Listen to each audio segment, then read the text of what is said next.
നാഗർകോവിൽ കല്യാണം ഞാൻ നിങ്ങൾക്ക് കാണിച്ചു തരാം. അപ്പോൾ അമ്മയുടെ ഫാമിലിയുടെ കല്യാണമാണ്. ചേട്ടായി ഉറക്കമാണ്.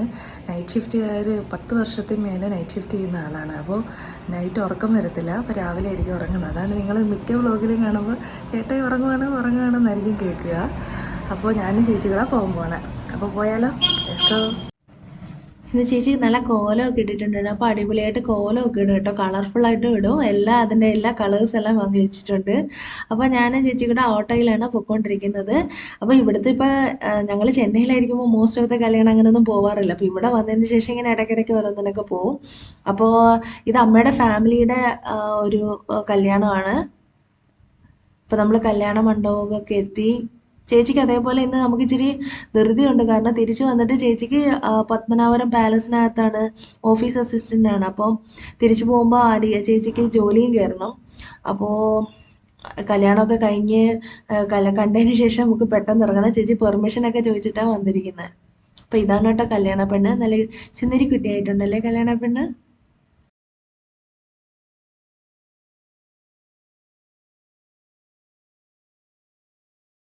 അവിടുത്തെ സേവ് ദ ഡേറ്റിൻ്റെയൊക്കെ വീഡിയോ ഒക്കെ അവിടെ പോകുന്നുണ്ട്. അപ്പോൾ അതിൽ തന്നെ നമ്മൾ ആദ്യം തന്നെ ചെറുക്കനെ കാണാൻ പറ്റി. മണ്ഡപമൊക്കെ ഒരുക്കിയിരിക്കുന്നത് അടിപൊളിയായിട്ടുണ്ടായിരുന്നു കാണാൻ. അപ്പോൾ എല്ലാവരും ബന്ധുക്കളെ ഈ കല്യാണം, മരണ വീട് ഇങ്ങനെയൊക്കെ ഉള്ളിടത്താണല്ലോ ഈ ബന്ധുക്കളൊക്കെ ഒന്ന് കൂടുന്നത്. അപ്പോൾ എല്ലാവരും പരിചയപ്പെടക്കും, അങ്ങനെ ഓടി നടന്ന് എല്ലാവരുടെ അടുത്തും വിശേഷം തിരക്കലും ഒക്കെ ആയിരുന്നു. അപ്പോൾ ഇപ്പോൾ ചെറുക്കനെ വരവേൽക്കാനുള്ള ടൈം ആയിട്ടുണ്ട്. അപ്പോൾ ചെറുക്കനെ വരവേൽക്കാൻ താലപ്പൊലിയായിട്ടൊക്കെ വെളിയിൽ പോവുകയാണ്. എനിക്ക് ഈ താലപ്പൊലിയൊക്കെ കാണുമ്പോൾ എനിക്ക് ചിരി വരും. കാരണം എന്താണെന്നറിയോ, ഇപ്പോൾ എൻ്റെ കല്യാണത്തിനായിരുന്നെങ്കിൽ കിങ്ങിണിയും ഗൗരിയും കുഞ്ഞു പിള്ളേരായിരുന്നു കേട്ടോ. അപ്പോൾ ഫ്രണ്ടിലാരും നിൽക്കുമെന്ന് പറഞ്ഞ് ഇവർ രണ്ടുപേരും കൂടെ സമയമായപ്പോഴത്തേക്ക് പിണങ്ങി രണ്ടുപേരും കൂടെ അടിയായിരുന്നു. അപ്പോൾ രണ്ടുപേരെ സൈഡിലൊക്കെ നിർത്തേണ്ടി വന്നു. കാരണം കിങ്ങിണിയാണ് ഏറ്റവും കുഞ്ഞ്, ഗൗരിക്ക് അതിനെക്കാട്ടി 2 വയസ്സ് മൂത്തതാണ്. അപ്പോൾ രണ്ടുപേരും കുഞ്ഞുങ്ങളായിരുന്നു എന്നിട്ട് ആ സമയത്ത്. അപ്പോൾ ആരാണ് മുന്നിൽ നിൽക്കുന്നതെന്ന് പറഞ്ഞിട്ട് അവിടെ ഒരു വഴക്കും ബഹളവും ഭയങ്കര കോമഡി ആയിരുന്നു അത്.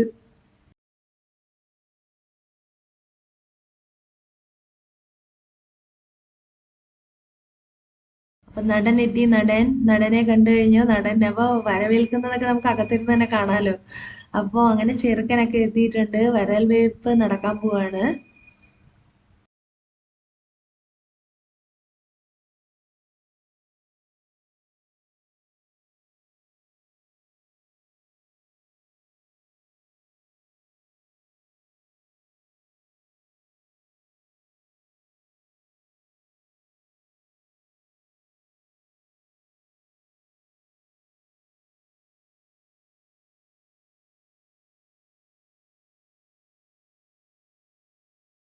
നിങ്ങൾ വിചാരിക്കുക ഈ ഫുള്ള് കല്യാണത്തിന്റെ ഒരു വോയിസ് കൊടുത്തോണ്ടിരിക്കുകയാണെന്ന്. എന്നാലും കല്യാണമൊക്കെ, നാട്ടിലെ കല്യാണമൊക്കെ മിസ്സാവുന്നവർക്ക് വേണേൽ കണ്ടോട്ടെ എന്ന് വിചാരിച്ചു ഞാൻ. അപ്പൊ നമ്മുടെ ചെറുക്കനെയൊക്കെ വരവേറ്റുകൊണ്ട് അകത്തോട്ട് വരികയാണ്. ഇവിടെ ഞാൻ ഒരു വെറൈറ്റി കണ്ട എന്താണെന്നറിയോ, ഈ നമ്മുടെ സാധാരണയാണെങ്കിൽ എല്ലാവരും ഈ അനുഗ്രഹിക്കുന്നതൊക്കെ ഇല്ലേ, അതൊക്കെ നമ്മൾ നേരത്തെ അതൊരു ചടങ്ങ് പോലെ അങ്ങ് തീർക്കുമല്ലോ. പക്ഷെ ഇവിടെ ആണെങ്കിൽ ചെറുക്കൻ കല്യാണം കഴിക്കുന്നതിന് തൊട്ട് മുന്നേ ഓഡിറ്റോറിയത്തിൽ ഇറങ്ങി എല്ലാ ബന്ധുക്കളുടെ അടുത്ത് അനുഗ്രഹവും സമ്മതവും ഒക്കെ മേടിച്ചിട്ടാണ് കല്യാണം കഴിക്കാൻ അകത്തോട്ട്, ആ മണ്ഡപത്തിനകത്തോട്ട് കയറുന്നത്. അതെനിക്കൊരു വെറൈറ്റി ആയിട്ട് തോന്നി. എനിക്കൊരു നല്ല കാര്യം എന്നാണ് തോന്നിയത്. സൂപ്പറായിരുന്നു അത്.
അങ്ങനെ അവിടെ അടിപൊളിയായിട്ട് കല്യാണം താലികെട്ടൊക്കെ കഴിഞ്ഞു. ഇനി നമുക്ക് അടുത്തത് സദ്യ കഴിക്കാൻ പോവാം.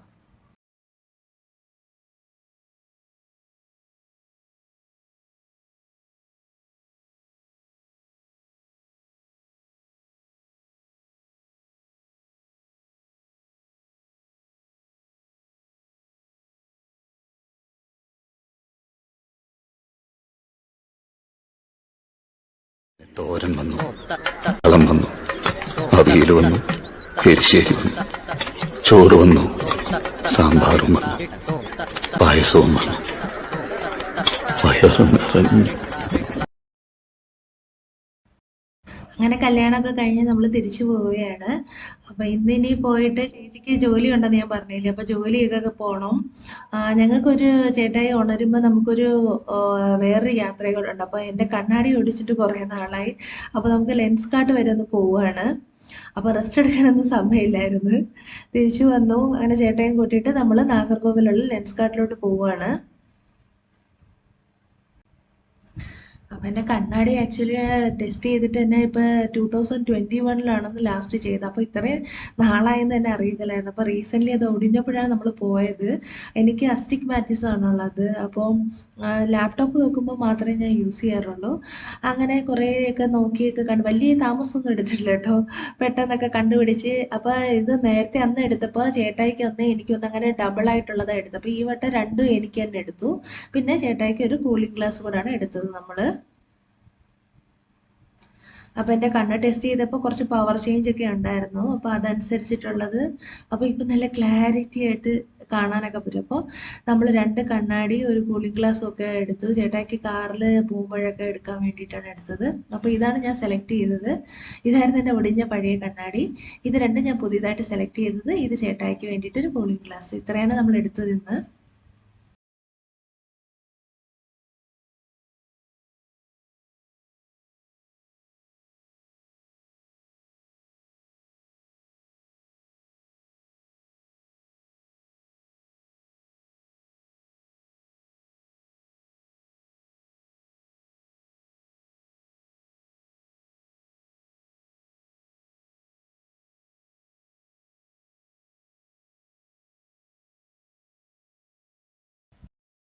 തിരിച്ച് വരുന്ന വഴിയിൽ നമ്മൾ ജസ്റ്റ് KFCയിലൊന്ന് കയറി. അപ്പോൾ ഞങ്ങൾ അവിടെ നിന്നൊരു ബർഗറും ഒക്കെ കഴിച്ചിട്ട് പിന്നെ അമ്മയ്ക്കും ചേച്ചിക്കും വേണ്ടിയിട്ടുള്ളത് പാഴ്സലൊക്കെ ചെയ്തിട്ടാണ് വരുന്നത്. അപ്പോൾ നമുക്ക് നേരത്തെ ചെന്നൈയിലൊക്കെ ആണെങ്കിൽ സ്വിഗ്ഗിയിൽ വരും. ഇവിടെ ആണെങ്കിൽ നമ്മൾ നാഗർകോവിൽ പോയാലേ നമുക്ക് ഇതൊക്കെ കിട്ടത്തുള്ളൂ.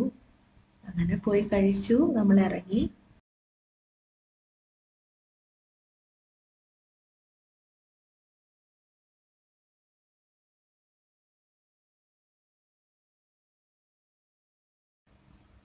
വിഷുവൊക്കെ തീർന്നിട്ട് കണിക്കൊന്ന മാത്രം നിൽക്കുന്നൊരു മരം കണ്ടു. എന്തൊരു ഭംഗിയാണല്ലേ കാണാൻ. അങ്ങനെ നല്ല സൂപ്പറായിട്ട് തിരിച്ചു വരുമ്പോൾ ഞങ്ങൾക്കൊരു പണി കിട്ടി കേട്ടോ. ആക്ച്വലി നമ്മുടെ വണ്ടിക്ക് മുന്നിലാണെങ്കിൽ ഒരു ആംബുലൻസ് പോവുകയാണ്. അപ്പോൾ ചേട്ടായി അതിൻ്റെ കാര്യം ഇങ്ങനെ പറഞ്ഞുകൊണ്ടിരുന്നിരുന്നു നമ്മളൊരു പോയൊരു കുഴിയിൽ ചാടി കൊടുത്തു. അങ്ങനെ നമ്മുടെ ഡ്രം ഒന്ന് ആക്ച്വലി ഒന്ന് വളഞ്ഞു പോയി കേട്ടോ വണ്ടിയുടെ. കുറേ നേരം കഴിഞ്ഞപ്പോഴത്തേക്ക് കാറ്റ് പെട്ടെന്ന് പോയിട്ട് നമ്മുടെ വണ്ടി ഒരിടത്ത് നിർത്തേണ്ടി വന്നു. കാരണം കാറ്റ് ഒട്ടുമില്ല, അങ്ങ് ഫ്ലാറ്റായി പോയി കേട്ടോ. അപ്പോൾ നമ്മൾ ആ കുഴി വീണപ്പോൾ ഡ്രമ്മ് വളഞ്ഞു പോയതാണ്. എന്ത് ചെയ്യാനാന്ന് പറയാ. ആംബുലൻസിനെ നോക്കിക്കൊണ്ട് അഭിപ്രായങ്ങളൊക്കെ പറഞ്ഞിട്ട് കുഴി തള്ളിയിട്ട മനുഷ്യൻ വരുന്നത്.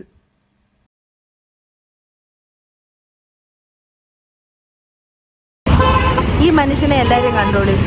ഒരു ആന കുഴിയിൽ കൊണ്ട് വണ്ടിയുടെ കാറ്റും പോയി ഡ്രമ്മും പോയി ഇപ്പോൾ വഴിയിലാക്കി നിർത്തി വെക്കുക. എന്തെങ്കിലും പറയാനുണ്ടോ? ഒന്നും പറയുന്നില്ല. ലുക്ക് മാത്രമേ ഉള്ളൂ. ഭാഗ്യത്തിന് നമ്മുടെ വണ്ടി പഞ്ചറായതിൻ്റെ ഓപ്പോസിറ്റ് ഒരു മാർബിൾ കടയുണ്ടായിരുന്നു. അപ്പോൾ അവർ പറഞ്ഞു തന്നെ ഇതേപോലെ നമ്മൾ ഇതേപോലെ വഴിയിൽ പെട്ടു പോവുകയാണെങ്കിൽ ഇതേപോലെ ഒരു അസിസ്റ്റൻ്റ് നമ്പറൊക്കെ തന്ന് അപ്പോൾ അവരെ വിളിച്ച് പറഞ്ഞപ്പോൾ അവർ പെട്ടെന്ന് തന്നെ വന്ന് ഡ്രമ്മൊക്കെ ശരിയാക്കിയിട്ട് കുറച്ച് ഇപ്പോൾ ഒരു ട്യൂബ് ഇട്ട് തന്നേക്കും. അപ്പോൾ നമ്മളിനി ഈ ടയർ എന്തായാലും മാറ്റേണ്ടി വരും. അപ്പോൾ ഇതേപോലെ ആർക്കെങ്കിലും വഴിയിൽ പ്രോബ്ലം ഉണ്ടെങ്കിൽ ഞാൻ അതിനകത്തുള്ള ബോക്സിനകത്തുള്ള നമ്പർ കാണിച്ചില്ലേ, ആ നമ്പറിൽ വിളിച്ചാൽ മതി. നാഗർകോവിൽ കന്യാകുമാരി റൂട്ടിൽ എവിടെ വിളിച്ചാലും ഇവർ വരും കേട്ടോ. ഇതേപോലെ വന്ന് നമുക്ക് ശരിയാക്കി തരും. നമുക്ക് കാറായാലും ബൈക്കായാലും എന്തെങ്കിലും പ്രശ്നം വരുവാണെങ്കിൽ ഈ നമ്പറിൽ വിളിച്ചാൽ മതി. അപ്പോൾ അങ്ങനെ ഞങ്ങൾ എന്തോ വലിയ ഭാഗ്യത്തിന് രക്ഷപ്പെട്ടു. അങ്ങനെ സംഭവബഹുലമായി പോയി നമ്മുടെ യാത്ര എന്നത്. അങ്ങനെ ഇതൊരു കുട്ടി വ്ളോഗാണ്. അപ്പോൾ ഇതോടുകൂടി വ്ളോഗ് തീരുകയാണ്. അപ്പോൾ ഇതേപോലെയുള്ള വീഡിയോ ഇഷ്ടമാണെങ്കിൽ എനിക്ക് കമൻറ്റ് ചെയ്യും, ഞാൻ ഇതേപോലെയുള്ള വ്ളോഗ്സ് ഇനി എടുക്കാം. അപ്പോൾ ഇന്നത്തെ വീഡിയോ ഇത്രയേ ഉള്ളൂ കേട്ടോ. ഇനി ഞാൻ അടുത്ത വീഡിയോ ആയിട്ട് വരും വരെ ബൈ.